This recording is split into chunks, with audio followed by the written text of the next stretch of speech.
अस्सलाम वालेकुम respected aspirants. I hope you all are fine.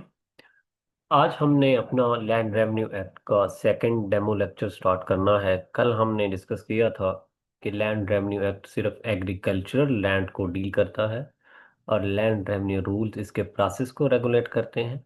और थर्ड मैंने बताया था रेंटेड प्रेमिसेस एक्ट, जो कि किसी बिल्डिंग की रेंट को डील करता है, यानी टेनेंसी मैटर्स को डील करता है सिर्फ बिल्डिंग की हद तक। और जो एग्रीकल्चरल लैंड की टेनेंसी है उसके लिए अलहदा टेनेंसी एक्ट है, वो अलहदा बनाया हुआ है। तो फिर कल हमने इसमें जो टॉपिक डिस्कस किया वो था पार्टीशन का, कि ज़मीनों की तकसीम कैसे होगी। उसको हमने कल अंडरस्टैंड किया, उसकी प्रोविजंस हमने पढ़ी। आज हम इसको स्टार्ट से शुरू करेंगे, कि जहाँ से इसकी डेफिनेशंस और इसका ऑब्जेक्ट स्टार्ट होता है। फर्स्ट पेज से हम स्टार्ट करते हैं कि पंजाब लैंड रेवेन्यू एक्ट यानी प्रोविंशियल लॉ है, और इसकी इनेक्टमेंट डेट 7 दिसंबर 1967 है। इसको हाईलाइट जरूर करें, इनेक्टमेंट डेट आ जाती होती है एमसीक्यू के टाइप के तौर पर। प्रियम्बल प्रियम्बल इसका हमें ऑब्जेक्ट बताता है कि इसमें ऑब्जेक्ट क्या है। Whereas it is expedient to consolidate and amend. तो हमें यहाँ से समझ आई कि एक तो कंसोलिडेट करना है, मींस रिकॉर्ड को इकट्ठा करना है। कंसोलिडेट का मतलब होता है इकट्ठा करना। ये इसका ऑब्जेक्ट है, कंसोलिडेट एंड अमेंड। कि अगर amend the law relating to, एक लॉ इकट्ठे करने हैं और लॉ को अमेंड करना है, किस मकसद के लिए? मेकिंग एंड मेंटेनेंस, नया रिकॉर्ड बनाना है या पुराने रिकॉर्ड को मेंटेन करना है। Maintain of record of rights, कि जमीनों का जो रिकॉर्ड है उसको बनाना है या मेंटेन करना है। दी असेसमेंट, असेसमेंट होती है कि लैंड रेवेन्यू असेस करना, जमीन पे असेस करना, तखमीना लगाना। And collection of land revenue, और जो लैंड रेवेन्यू जमीन पे पेएबल है उसकी कलेक्शन कैसे करनी, ये इसका ऑब्जेक्ट आ रहा है। Appointment and function of revenue officer, कि रेवेन्यू ऑफिसर अपॉइंट कैसे होने हैं, उनके फंक्शन क्या होने हैं, ये भी लैंड रेवेन्यू में डिस्कस होना है। एंड अदर मैटर्स, कौन से matter? Connected with land revenue administration, के लैंड रेवेन्यू के एडमिनिस्ट्रेशन के रिलेटेड जो भी होंगे वो सारे matter land revenue act deal करेगा। इसकी लिमिट कितनी है? प्रोविंस ऑफ पंजाब, यानी सिर्फ पंजाब के प्रोविंस में लैंड के रिलेटेड कोई लॉ है, उन लॉ को अमेंड करना या कंसोलिडेट करना। किस चीज के लिए? उसका ऑब्जेक्ट क्या हुआ लैंड रेवेन्यू एक्ट का? Maintenance of record of right, assessment of land revenue, collection of land revenue, appointment and function of revenue officers. ये इसका ऑब्जेक्ट है पूरे लैंड रेवेन्यू का। इसका मकसद, यानी इस लॉ को बनाने का मकसद सिर्फ यही है, इसका ऑब्जेक्ट सिर्फ यही है कि लैंड के रिलेटेड जो रिकॉर्ड है उसको मेंटेन करना और बनाना, लैंड रेवेन्यू असेसमेंट करना, लैंड रेवेन्यू की कलेक्शन करना और रेवेन्यू ऑफिसर को अपॉइंट करना। अब लैंड के रिलेटेड जो मैटर आएंगे उसमें ये तकसीम, इंतकाल, जो मंदी बनाना, खसरा गिरदावरी बनाना, ढाल बाश बनाना, ये सारे लैंड रेवेन्यू के मैटर होंगे। जहाँ तक कोई क्वेश्चन, किसी को कोई बात पूछनी हो तो बताइए जी।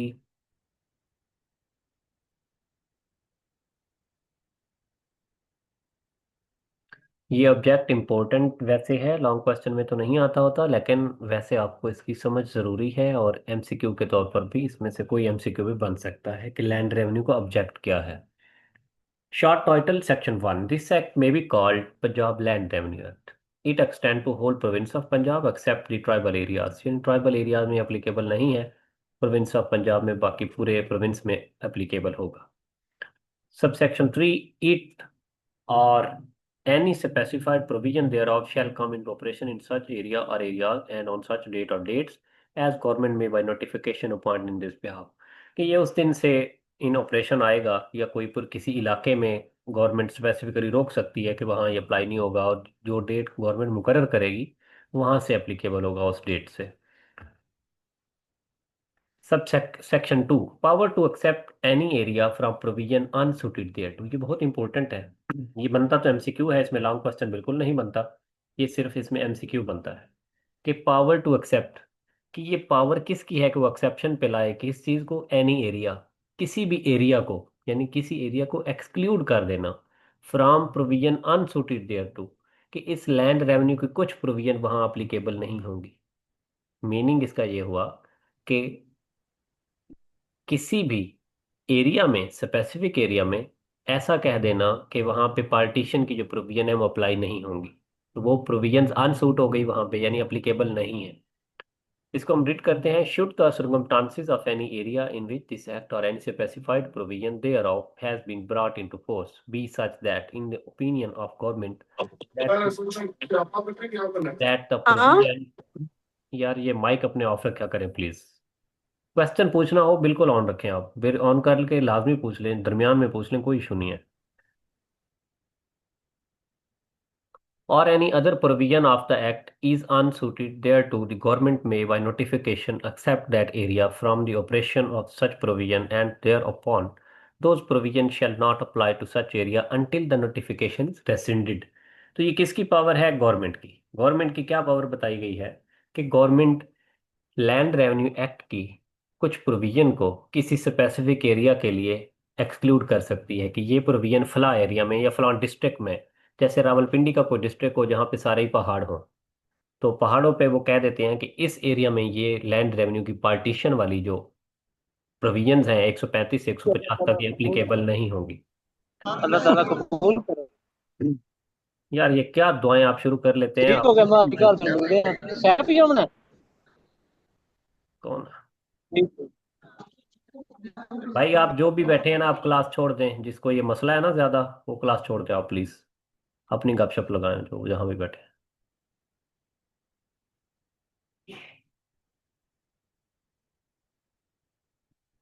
कि गवर्नमेंट को ये पावर है कि वो कुछ प्रोविजंस को किसी स्पेसिफिक एरिया में से एक्सेप्शन दे दे कि वहां पे ये प्रोविजन अप्लीकेबल नहीं होंगी। किस तरह देगी? By notification. तो ये आपका एमसीक्यू है कि किसी एरिया में कुछ प्रोविजन को अनसूट करना किसकी पावर है? गवर्नमेंट की। किस तरह करना है? बाय नोटिफिकेशन से। और कब तक ये अप्लीकेबल रहेगा? अनटिल द नोटिफिकेशन रेसिंडेड, कि जब तक कि वो नोटिफिकेशन रेसिंड यानी विड्रॉ ना कर लिया जाए, वापस ना ले लिया जाए या खत्म कर दिया जाए। Subsection 2, while such exception as aforesaid remains in force, government may frame rules for the regulation of the matter and so accept it so far as may be the rules shall be consistent with the provision of this act। अब इसमें वो कहते हैं कि वहां पे government rules बनाएगी। Government may frame rules किसके लिए? For regulation of a matter so accepted, कि जहां जो प्रोविजंस अनसूट कर दी गई लेकिन वहां पे उन मामलात को वैसे चलाना है, तो गवर्नमेंट इस एक्ट की जो प्रोविजंस है उनको तो अनसूट कर दिया गया, एप्लीकेबल नहीं है उस एरिया में, लेकिन उसके लिए रूल्स बना सकती है कि किन रूल्स के तहत फिर उन चीजों को चलाना है। फिर आगे रूल्स के लिए क्या उन्होंने पाबंदी रख दी कि rules shall be consistent with the provision of this act, के रूल जो है इस एक्ट की प्रोविजन के खिलाफ नहीं बनाए जाएंगे। And shall specify period with such exception shall in remain force, के वो पीरियड भी बताया जाएगा कि कितने टाइम के लिए वहां पे ये लॉ या प्रोविजंस अप्लीकेबल नहीं होंगी और कब तक ये इन्फोर्स रहेगी ये चीज। इसमें सिर्फ एमसीक्यू बनता है कि गवर्नमेंट कुछ प्रोविजन को अनसूट कर सकती है, तो ये गवर्नमेंट की पावर है, ये याद रखना है। ऑप्शन वो दे देंगे कि district commissioner, board of revenue, assembly या गवर्नमेंट। तो ये गवर्नमेंट की पावर है कि वो कुछ प्रोविजन को किसी स्पेसिफिक एरिया में अनसूट कर दे कि वहां पे एप्लीकेबल नहीं होंगी। आगे फर्दर एक और एमसीक्यू बहुत इंपॉर्टेंट है सेक्शन 3 का, exclusion of certain land from operation of this act. ऊपर था कुछ एरिया का, यहाँ पे है सर्टन लैंड का, कि कुछ जमीन जो है वो एक्सक्लूड करनी है।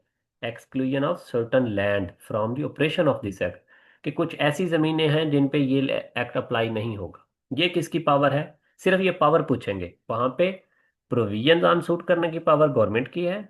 किसी लैंड को एक्सक्लूड करने की पावर किसकी है? The provision of this act relating to the assessment and collection of a land revenue shall not be applicable to an area notified by the board of revenue. तो ये board of revenue की power है कि कुछ provision को, कुछ land को exclude कर दे। लैंड को एक्सक्लूड करना इस एक्ट की प्रोविजन से बोर्ड ऑफ रेवेन्यू का काम है, लेकिन कुछ स्पेसिफिक एरिया की बाउंड्री को एक्सक्लूड करना वो गवर्नमेंट की पावर है। यहाँ पे ये दो इंपॉर्टेंट एमसीक्यू थे। यहाँ तक कोई क्वेश्चन हो तो बताइए जी।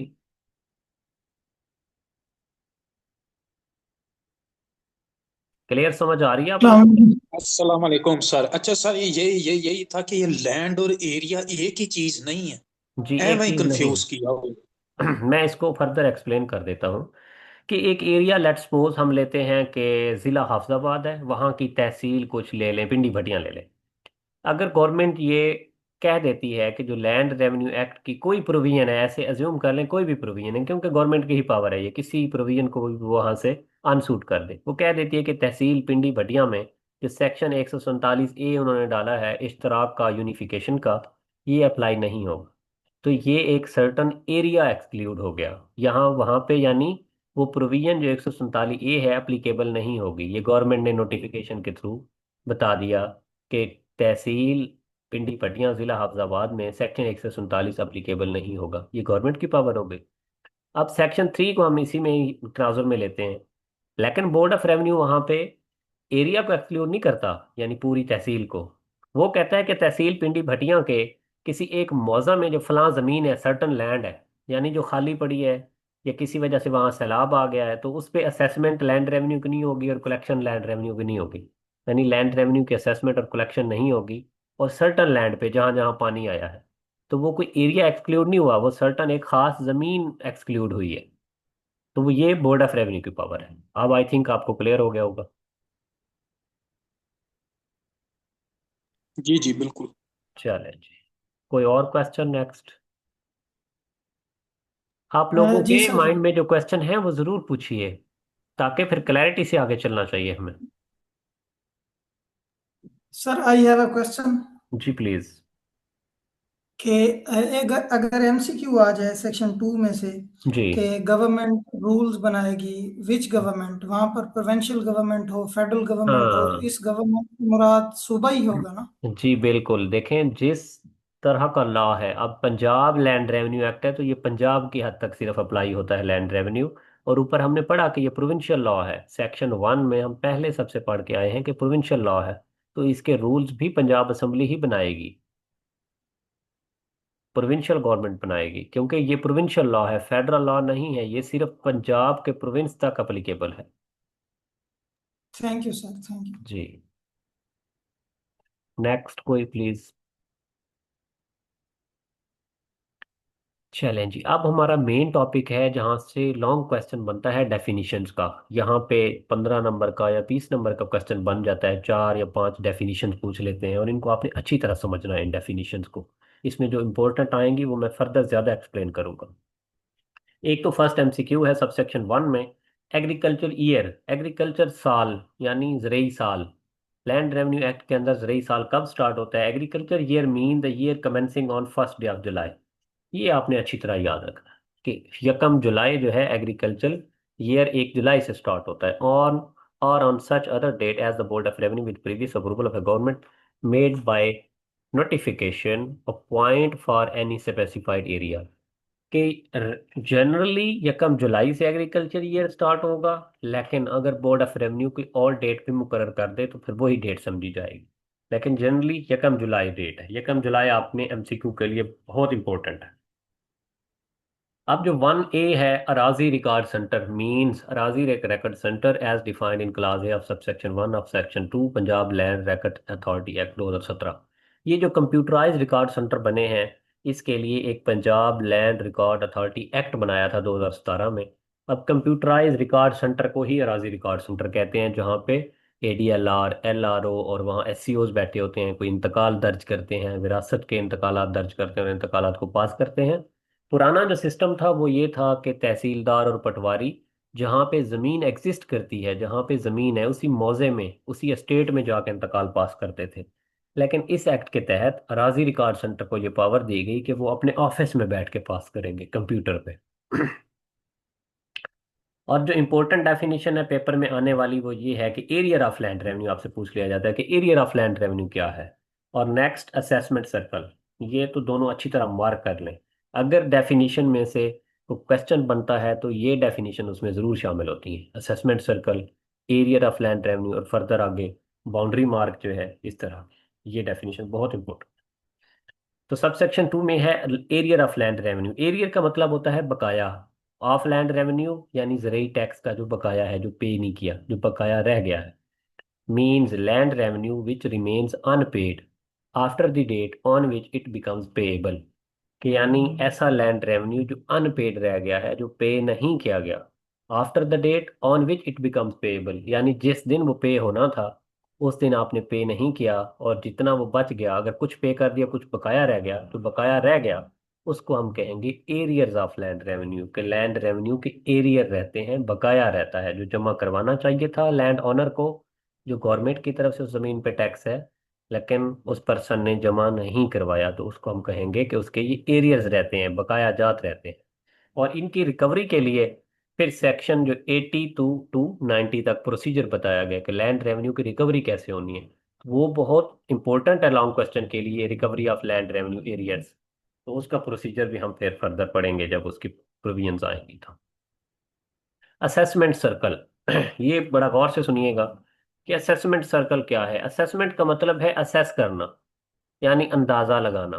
किस चीज का असेसमेंट का मीनिंग, लैंड रेवेन्यू एक्ट के अंदर हम सिर्फ ये लेंगे कि लैंड रेवेन्यू की असेसमेंट होनी है। लैंड रेवेन्यू मतलब ज़रूरी टैक्स का रेट कितना होगा, यानी उस खसरा नंबर पे जमीन पे कितना ज़रूरी टैक्स होगा, ये असेस करना है। वो असेस कैसे होना है, वो होना है उस जमीन की पैदावार से, कि उस जमीन से कितना मुनाफा वो लोग उठा रहे हैं जो काश्त कर रहे हैं, उसकी पैदावार कितनी है, नेट प्रॉफिट कितना है। तो असेसमेंट सर्कल इसको हमने गौर से देखना है। अब मीन्स ग्रुप ऑफ एस्टेट्स के, कुछ एस्टेट का, कुछ मौजा जात यानी महाल का ऐसा ग्रुप, यानी दो तीन मौजे हो गए इकट्ठे, which in the opinion of the board of revenue, कि बोर्ड ऑफ रेवेन्यू अगर समझता है कि ये ग्रुप ऑफ एस्टेट क्या है, to be recorded in an order, एक ऑर्डर के थ्रू लिखता है वो, in writing, are sufficiently homogeneous, कि वो एक जैसी हैं। यानी हर स्टेट एक अलहदा उसकी अपनी बाउंड्री है, लेकिन कुछ ग्रुप ऑफ स्टेट को बोर्ड ऑफ रेवेन्यू कह देता है कि ये एक जैसी हैं। किस लिहाज से एक जैसी हैं, to admit of a common set of rates, कि उनकी जमीन भी सेम है, उन पे नेट प्रॉफिट भी सेम आ रहा है, पूरे उन तीन चार जो ग्रुप ऑफ स्टेट है, और उसको नहरी पानी लगता है सबको, और उनसे एक जितना मुनाफा आता है, तो वो कह देते हैं ये एक जैसी जमीनें हैं, इनसे इनका बराबर ही खर्चा है और बराबर ही इनकी आमदन है। तो हम इसको एक पूरा ग्रुप डिक्लेयर कर देते हैं कि हर हर स्टेट पे ना हम अलहदा अलहदा असेसमेंट करते रहें, इस पूरे ग्रुप को एक सिंगल रेट के थ्रू जो है असेस कर देते हैं। तो वो कैसे करते हैं, to admit of a common set of rates, कि उनको एक उन पे सब पे कॉमन रेट लगा देते हैं कि सारी ज़मीनें भी सेम है, आमदन भी सेम है। Being used a general guide, कि उसको हमने जनरल गाइड के तौर पर लेना है पूरे ग्रुप ऑफ स्टेट को, in calculating the land revenue to be assessed upon them, कि लैंड रेवेन्यू जो असेस करना है उन पूरे ग्रुप पे इकट्ठा ही लगा देना है, एक जितना ही लगा देना है। अब हर हर खसरा नंबर, हर एकड़ का अलग अलग असेसमेंट नहीं करनी, क्योंकि वहाँ ज़मीन सेम है, खर्चा सेम है, वहाँ पे आमदन भी सेम है, यानी प्रॉफिट सेम आ रहा है।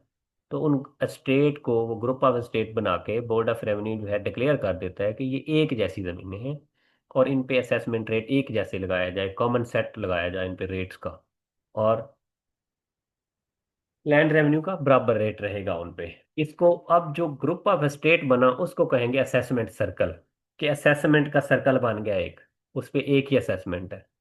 अब मेन इसकी डेफिनेशन क्या हुई कि group of state in the opinion of board of revenue to be recorded in an order in writing are sufficiently homogeneous to admit of a common set of rates being used as a general guide in calculating the land revenue to be assessed upon them, कि उन पे जो land revenue assess करना है वो एक जैसा ही assess करना है, वो होमोजीनियस है, उन पे एक ही रेट लगाना है। क्लियर है जी, समझ आई है इसकी?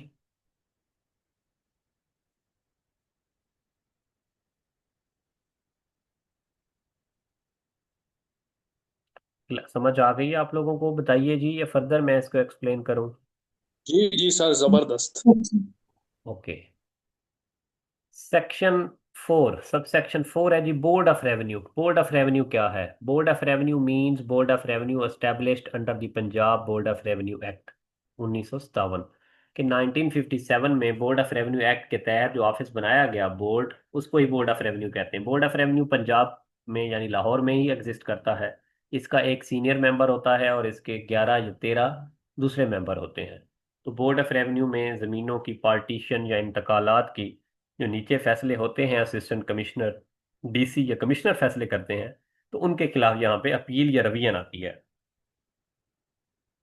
बाउंड्री मार्क, सबसेक्शन 4, के बाउंड्री मार्क क्या है? बाउंड्री मार्क उर्दू में इसे कहते हैं बुर्जी। इसके साथ लिख लें, उर्दू में जो कॉमन आपकी लैंग्वेज है प्रैक्टिस की, उसे बुर्जी कहते हैं। लेकिन बाउंड्री मार्क हमारी लॉ की लैंग्वेज है। बाउंड्री का मतलब है कि यानी हद, कि हद कौन सी है। बाउंड्री हम समझते हैं कि ये बाउंड्री लाइन है, और मार्क का मतलब है निशान, यानी वो हद हद बंदी का जो निशान है उसे कहते हैं हम बाउंड्री मार्क। कि जहाँ पे वो एक किसी चीज़ की लिमिट खत्म होती है, बाउंड्री खत्म होती है किसी ज़मीन की, तो वहाँ पे कोई निशान लगा देते हैं। वो निशान कैसा होगा, तो इसको हम रीड करते हैं। Boundary mark means any erection, कि कोई चीज़ वहाँ पे आपने इरेक्ट कर दी है, खड़ी कर दी है।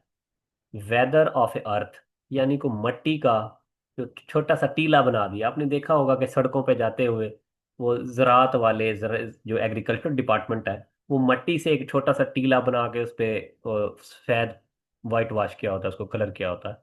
तो इसी तरह की ही वो से जो बाउंड्री मार्क हैं वो होते हैं ज़मीनों के अंदर छोटे छोटे, वो मट्टी का बना देते हैं। कि मट्टी का बना होगा या कोई पत्थर होगा, और अमूमन ये पत्थर होता है, छोटा सा पत्थर, जो कहीं पे वो ज़मीन में दबा देते हैं कि ये बाउंड्री मार्क है, ताकि निशानी लग जाए। हर दफ़ा ज़मीन की पैमाइश ना करनी पड़े, तो हमें पता हो कि बाउंड्री मार्क कहाँ पे है, ज़मीन की बाउंड्री लाइन कौन सी है। और अदर मटेरियल, या कोई और मटेरियल भी हो सकता है। एनी हैच और अनप्लोड रिच और स्ट्रिप ऑफ लैंड, या कोई यानी छोटा सा पट्टी बना दे मट्टी से, या बगैर हल चलाए, यानी वहाँ ज़मीन काश्त ना हो, खाली ज़मीन रख दें थोड़ी सी कि ये बाउंड्री है। और अदर ऑब्जेक्ट आर मार्क, या कोई और ऑब्जेक्ट या mark, whether natural or artificial, कि वहां पे किसी दरख्त को भी आप डिक्लेयर कर देते हैं कि ये जो बड़ा दरख्त है ये बाउंड्री लाइन है, यहाँ पे एक मौजे की जमीन खत्म हो रही है या एक खेवट खत्म हो रही है। आर्टिफिशियल यानी आप सीमेंट से बना दें, वहां ईंटों से बना दें। सेटअप आर इम्प्लॉयड और स्पेसिफाइड बाय रेवेन्यू ऑफिसर, तो बाउंड्री मार्क कौन फिक्स करेगा? Revenue officer, having authority in that behalf in order to designate the boundary of any division of a land, कि ज़मीन की तकसीम करते हुए, ज़मीन को जब डिवाइड करते हैं, वो किसी खेवट की बाउंड्री भी फिक्स करेगा, हर खसरा नंबर की बाउंड्री भी फिक्स करेगा, और एस्टेट यानी एक मौजे की बाउंड्री लाइन भी फिक्स करता है कि ये मौजा यहाँ पे ख़त्म हो रहा है। वहाँ पे कोई ना कोई निशान बना देते हैं। उस निशान को, चाहे वो मट्टी का निशान है, पत्थर है, कोई दरख्त है, यानी वो पहले कोई नेचुरली मौजूद है तो ठीक है, आर्टिफिशियली बनाया है कि ईंटों से बना दिया है, सीमेंट से बना दिया है, तो उसको हम कहेंगे ये बाउंड्री मार्क है, यहाँ बाउंड्री खत्म हो गई। जैसे आप क्रिकेट खेलते हुए वो कोई बाउंड्री ना बनी हो, तो लोग ईंटें रख देते हैं बच्चे खेलने के लिए बाहर, निशान लगा देते हैं छोटे छोटे कि ये बाउंड्री लाइन है। तो जो आप निशान लगाते हैं उनको हम कह सकते हैं कि ये बाउंड्री मार्क है। तो ज़मीनों के बाउंड्री मार्क भी ऐसे ही होते हैं जहाँ खसरा नंबर ख़त्म होता है। यहाँ पे कोई सब क्वेश्चन हो तो बताइए। बाउंड्री मार्क की समझ आई है आप लोगों को?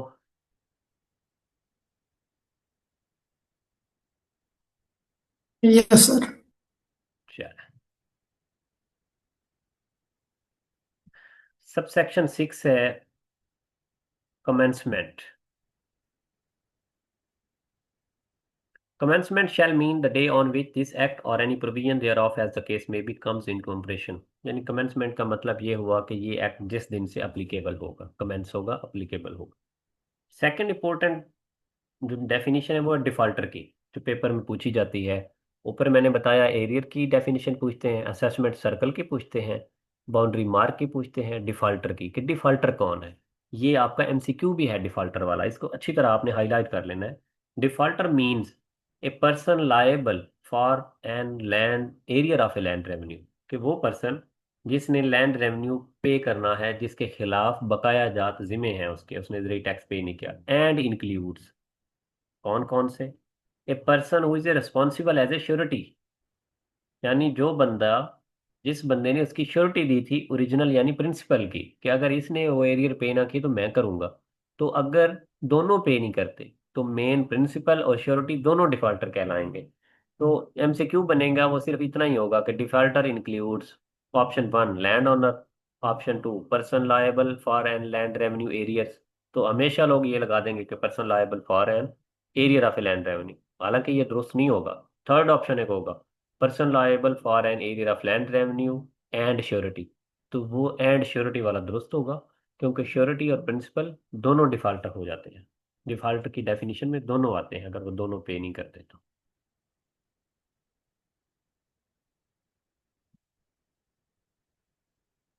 नेक्स्ट है जी इनकम्बरेंस।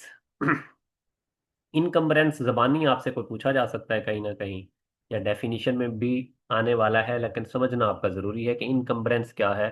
इसको लिख लें उर्दू में इसके कि जेर बार, जेर बार, जेर बार मीन्स ए चार्ज, यानी कोई भी चार्ज है। जिस तरह एक क्रिमिनल लॉ का चार्ज होता है कि आप पे फर्द जुर्म में आयद हो गया है, और फर्द जुर्म क्या होता है? चार्ज के formal acquisition of allegation against the person, against the accused person, के मुलजिम के खिलाफ क्या चार्ज है, उसे बताया जाए उसके खिलाफ क्या जुर्म है कि जो है वो एलिगेशन आए हैं।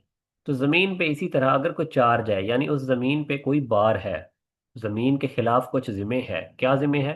अपॉन और claim against land arising out of A private grant और कॉन्ट्रैक्ट, कि अगर आपने वो ज़मीन मॉर्गेज पे रखवाई हुई है तो वो जेर बार है, ज़मीन ज़मीन अंडर चार्ज है, यानी ज़मीन के नाम पे आपने पैसे लिए हुए हैं, या कोई आपने कॉन्ट्रैक्ट किया हुआ है, या कोई ग्रांट है पहले, प्राइवेट ग्रांट, यानी आपने प्राइवेटली किसी के साथ मुआहदा किया हुआ है, तो वो ज़मीन अंडर इनकम्बरेंस है, यानी अंडर चार्ज है, जेर बार है, अभी खाली ज़मीन नहीं है। जिस तरह कोई आप नकल बनवाए ना पटवारी से, फर्द मलकियत, तो वो लिख देता है कि ये ज़मीन किसी भी जेर बार से पाक साफ है, उस पर लिखा होता है कि किसी किस्म के जेर बार से पाक साफ है, तो यानी उस जमीन पे कोई कर्जा नहीं है, कोई इनकम्बरेंस नहीं है। अगर उस पे कोई कर्जा या चार्ज हो तो वो लिख देता है कि ये जमीन ज़रई बैंक के नाम मकफूल है, मकफूल यानी उस पे कर्जा है, तो इनकम्बरेंस इसको कहते हैं। कोई क्वेश्चन यहां तक हो तो बताइए जी। आप लोगों को समझ आ रही है? आप लोग बोलते नहीं हैं। जी जी सर, जबरदस्त। बारी बारी इसलिए नहीं बोलते, वो फिर ना है वही तंग होंगे। कोई बात नहीं, सर नेक्स्ट क्लियर बोलिए है। जी। नूर भट्ट साहब जो है बताइए, जबरदस्त समझ आ रही है? जबरदस्त। यस सर क्लियर है। यस सर, आ रही है। ओके। बाकी सब जो बोल नहीं रहे ये सारे बताएं भाई। जी यस सर सर आ कि ये इन्फिनिक्स वाले साहब जो बैठे हैं ये बताएं। सर ये प्राइवेट ग्रांट को थोड़ा सा चीजें लग रहा है। जरा ऊंचा बोलिए जी, आपकी आवाज नहीं आ रही। सर मैंने कहा ये प्राइवेट ग्रांट को प्लीज थोड़ा सा एलाबोरेट कीजिए। भाई नहीं समझ आ रही आपकी आवाज, जरा ऊंचा बोलें, क्लियर बोलें। सर अब प्राइवेट आवाज आ रही है? ग्रांट। चलें, कोई सर मैं क्वेश्चन कह है? रहा हूँ प्राइवेट ग्रांट को क्वेश्चन है तो मैसेज कर दें प्राइवेट। मुझे, आपकी आवाज समझ नहीं आ रही। इसी सर चैट में वो ना। कह रहे हैं सब सेक्शन का जो इनकम्बेंस का है प्राइवेट ग्रांट, जी जी। वो उनको पूछ रहे हैं। अच्छा, तो अब मुझे नहीं पता वो क्या पूछ रहे हैं, मैं तो फर्दर उसी को एक्सप्लेन कर देता हूँ। अगर कोई डिफरेंट क्वेश्चन है तो आप मैसेज कर दें, मैं पढ़ के, इसी चैट में मैसेज कर दें, मैं पढ़ के आपको बताता हूँ, ठीक है? अगले उस वक्त तक हम नेक्स्ट जो है अपनी डेफिनेशंस करते हैं।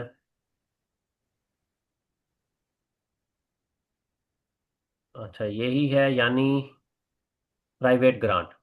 अच्छा, encumbrance mean the charge upon or claim against, यानी उस जमीन पे कोई चार्ज है, आर क्लेम अगेंस्ट, या उस जमीन के खिलाफ कोई क्लेम है, किसी का क्लेम है। यानी जिस तरह मॉर्गेज करवाते हैं हम जमीन, ज़राई बैंक से या किसी भी बैंक से को कर्जा ले लेते हैं उस जमीन पे, तो वो क्लेम है, उस बैंक का क्लेम है उस जमीन के अगेंस्ट कि हमने इस जमीन के एवज कर्जा दिया हुआ है, यानी हमारा इस पे बार मौजूद है, लैंड अराइजिंग आउट, कि वो क्लेम किस तरह अराइज आउट हो रहा है ऑफ ए प्राइवेट ग्रांट, कि आपने प्राइवेटली वो ग्रांट की हुई है किसी को, आर कॉन्ट्रैक्ट, या आपने कोई कॉन्ट्रैक्ट किया हुआ है, कोई मुआहदा किया हुआ है। तो इस चीज़ का यही मतलब है कि इनकम्बरेंस यही है कि उस ज़मीन पे किसी किस्म का कोई बार मौजूद है, चार्ज मौजूद है। कोई चार्ज किसी अदालत की तरफ से भी हो सकता है कि अदालत ने उस ज़मीन को अटैच किया हो, या अदालत ने उस ज़मीन के खिलाफ कुछ डिक्री पे करने का कहा गया हो, या वो क्लेम किसी प्राइवेट पर्सन का हो सकता है कि आपने उसके साथ कॉन्ट्रैक्ट किया था।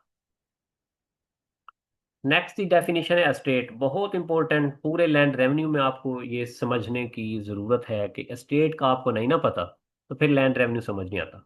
एस्टेट के साथ आप उर्दू में लिख लें महाल, मीम हे अलिफ हा लाम महाल। थर्ड नेम इसका होता है जी मौजा, और तीसरा नेम इसका यही है स्टेट, जो लिखा हुआ है महाल मौजा स्टेट, ये एक ही चीज़ के नाम है। जब भी कभी आप इंतकाल देखेंगे कोई भी, या जमाबंदी देखेंगे जिसे पीरियोडिकल रिकॉर्ड कहते हैं, उसके टाइटल पे ये हम पढ़ेंगे, जब हम सेक्शन 39 पे जाएंगे तो हम इंतकाल का जो डॉक्यूमेंट है उसको भी पढ़ेंगे। पीरियोडिकल रिकॉर्ड को भी पढ़ेंगे, फिर उनको हम सारा डिस्कस करेंगे कि इसमें महाल, मौजा क्या है, खेवट क्या है, खाता क्या है, खदूनी क्या है, वो सारे आ जाएंगे। अभी हम सिर्फ डेफिनेशन को देखेंगे कि जो इंतकाल के जो सबसे पहला लाइन होती है ऊपर, तो उसके ऊपर लिखा होता है महाल या मौजा। तो वो यही एस्टेट होती है कि एस्टेट कौन सी है, मौजा कौन सा है, महाल कौन सा है। एस्टेट मीन्स एन एरिया, कि एस्टेट, मौजे का मतलब ऐसा एरिया है। क्या है वो? For which a separate record of rights has been made, कि जिसके लिए एक अलहदा रिकॉर्ड ऑफ राइट बनाया गया है। रिकॉर्ड ऑफ राइट्स यानी रजिस्टर हकदारान जमीन, इसके ऊपर लिख लें रजिस्टर हकदारान जमीन, यानी ऐसा एरिया जिसके लिए अलहदा एक रजिस्टर हकदारान जमीन बनाया गया है। या सेकंड, उसमें क्या कंडीशन है, which has been separately assessed to land revenue, यानी उस पे लैंड रेवेन्यू भी अलहदा असेस किया गया है, उस पे अलहदा रेट लगाया गया है। Which the board of revenue may by general rule or special order declare to be state, या बोर्ड ऑफ रेवेन्यू अपने ऑर्डर के तहत उसे डिक्लेयर कर दे कि ये जो जगह है, यानी ये एरिया एक न्यू एस्टेट है, एक मौजा है, एक महाल है। तो अगर गांव में आप देखें, अगर आपने कोई ज़मीन ढूंढनी हो तो सबसे पहले आप डॉक्यूमेंट में देखते हैं कि ये डिस्ट्रिक्ट कौन सा है, यानी ज़िला कौन सा है। फिर फर्दर आप जाते हैं कि इसकी तहसील कौन सी बनती है। जब तहसील में आप पहुंच जाते हैं तो फिर फर्दर आपको क्या ढूंढनी होती है जगह, ज़मीन को ढूंढने के लिए मौजा ढूंढना होता है कि उस तहसील में ये किस मौजे में है, एस्टेट किस में है, यानी कौन से एरिया में है। जब एस्टेट में आप पहुंच जाएं तो वहां फिर फर्दर आपको फिर ढूंढना होता है कि इसकी खेवट ढूंढनी है, होल्डिंग, कि खेवट नंबर कौन सा है। अब उस एस्टेट के अंदर आप खेवट नंबर ढूंढते हैं फिर कि फलां खेवट है। फिर फलां खेवट का आपको पता चलता है कि उस खेवट की ज़मीन का एरिया वो है, उसकी बाउंड्री लाइन वो है। तो फिर उसमें आप फर्दर आप ढूंढते हैं मुरब्बा नंबर, कि मुरब्बा नंबर कौन सा है। जब आपको मुरब्बा नंबर की पता चल जाए, वो एक ही डॉक्यूमेंट से सारी चीज़ें पता चल जाती हैं, एक ही आपके पास फर्द मलकियत जो होती है ना, ऑनरशिप का डॉक्यूमेंट, उसी में सारा कुछ लिखा होता है। तो उसमें मुरब्बा नंबर ढूंढ के फिर आप फर्दर आप ढूंढते हैं खसरा नंबर, यानी एकड़ नंबर ढूंढना है फिर कि एकड़ नंबर कौन सा है। तो तब आप उस जमीन पे एग्जैक्ट पहुंच जाते हैं कि उसी एकड़ पे कि हाँ ये वो जमीन है जिसको मैं ढूंढ रहा हूँ। तो फिर इसीलिए स्टेट का पता होना जरूरी है कि जो मौजा है वो कौन सा है।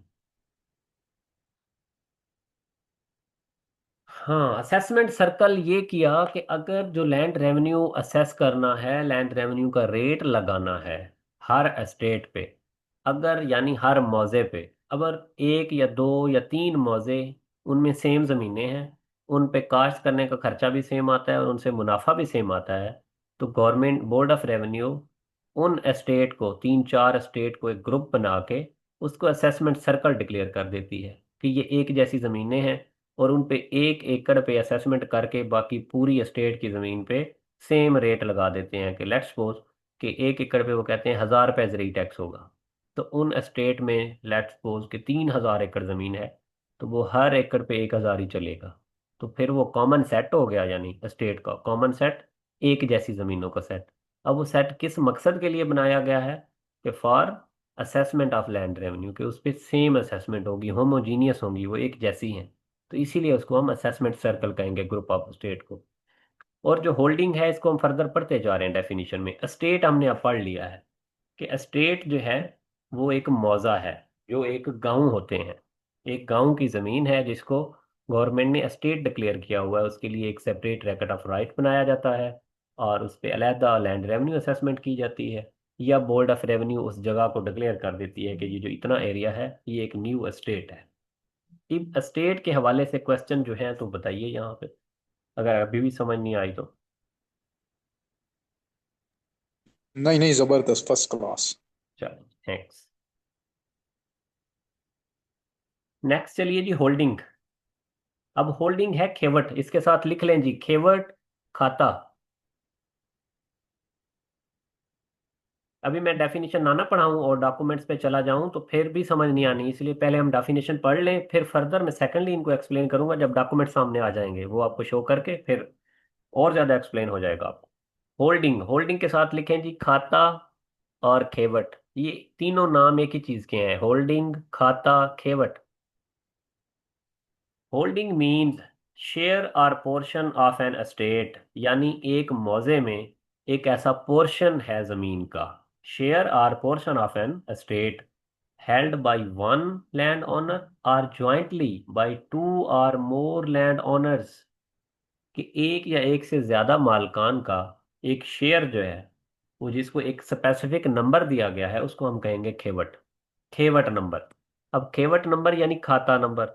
खाता नंबर भी इसी को कहते हैं, खेवट नंबर भी इसी को कहते हैं, होल्डिंग भी इसे ही कहते हैं।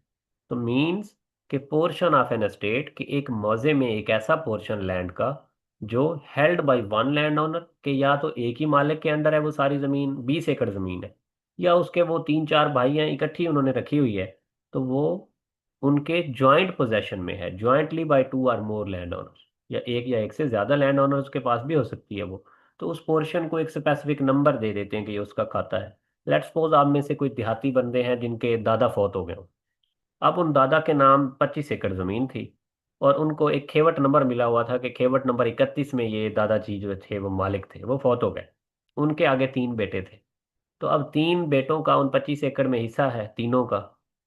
हर किसी को कितने एकड़ आ जाएंगे, यानी 3 हिस्से कर लें उस जमीन के, कि उनके जो है मैक्सिमम बनेंगे जी 8.5 एकड़ एक बंदे के, 8 एकड़ और 3 कनाल तक। तो हर बंदा, अब वो तीनों भाई ज्वाइंटली उसमें ऑनर हो गए उस खेवट में। तो इसीलिए कहते हैं कि वो दादा जो थे मालिक, तो वो वन लैंड ओनर थे, अकेले मालिक थे। फौत होने के बाद उनके 3 बेटे हैं, तो अब वो तीनों भाई ज्वाइंटली बाई टू और मोर लैंड ओनर में आ गए। तो जो जमीन उन्होंने अपने अंडर पोजेशन रखी हुई है, जो पोर्शन, वो फिर उनकी होल्डिंग है, उनकी खेवट है। समझ आई है जी यहाँ तक? होल्डिंग की, खेवट का पता चला? जी सर। चले नेक्स्ट।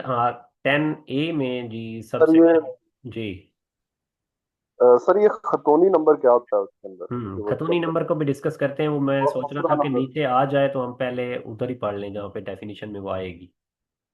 या मैं इसको पहले बता देता हूँ, लिख लें जी खतौनी नंबर। अब इसी पे ही बल्कि वो सही एक्सप्लेन हो जाएगी कि होल्डिंग या खेवट में जब one land owner or jointly by two or land owner, फिर अब इस पे गौर करें, jointly two or more land owners, कि जब एक से ज्यादा वो लैंड ओनर थे, ये jointly by two or more land owners, तो अब उस खेवट में अब तीनों भाइयों की अलग अलग वो जमीन हो गई। अब एक भाई का 8.5 एकड़ पे कब्जा है, तो उस भाई ने जो 8.5 एकड़ रखे हुए हैं, खसरा नंबर उसके होंगे, मुरब्बा नंबर में खसरा नंबरान होंगे, एकड़ नंबर उसके पास होंगे। लेट्स सपोज उसके पास खसरा नंबर है 1 से 8 तक। तो उसका जो स्पेसिफिक पोजेशन है, उसका पोजेशन, पोजेशन को याद रखना है, कि जो उसका एक होल्डिंग